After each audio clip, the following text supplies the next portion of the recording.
ce génie de l'informatique surnommé Bill Gates de l'Afrique a été assassiné alors qu'il réclamait les brevets pour ses inventions. Originaire de la Côte d'Ivoire, Nchoyapi Didier a été encouragé en février 2011 par Barack Obama pour ses incroyables inventions technologiques. En effet, ce génie a trouvé sa vocation très jeune. Souffrant d'un mal de dos, l'adolescent a fabriqué un appareil électronique qui donne des alertes à chaque fois qu'il n'adopte pas une position correcte. Il fut révélé en Côte d'Ivoire après avoir inventé le Dead Cryptor Email, système unique au monde, et dont l'installation sur un ordinateur empêche les hackers et autres pirates informatiques d'avoir accès aux informations personnelles confidentielles d'individus ou d'entreprises. Nchoyapi Didier n'a pas laissé pour compte le domaine de la médecine. Il a inventé le système CN-Love. Ce système permet de faire passer l'éjaculation précoce qui est de maximum 5 minutes à 30 minutes. Quant à son scanner LU, il n'est pas moins révolutionnaire. Ce programme informatique permet de voir et de détecter toutes les imperfections du corps humain en couleur mode 256 temps réel. Il a également inventé le clavier virtuel équipé d'un système de reconnaissance neuropathocardiaque. Avec toutes ces inventions, il n'avait reçu aucun brevet, à part celui de son système appelé la souris Mystère 7.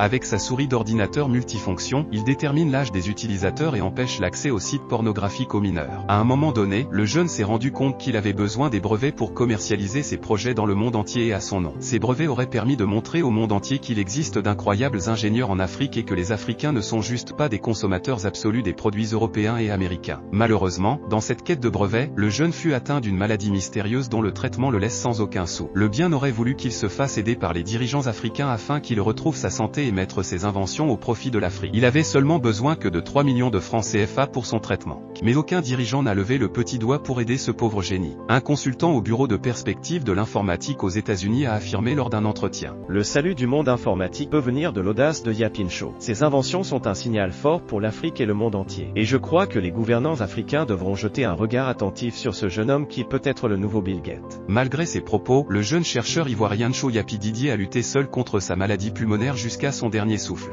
S'il vous plaît, aidez-moi à partager cette vidéo pour sensibiliser nos dirigeants africains qui ne font rien pour le développement de l'Afrique.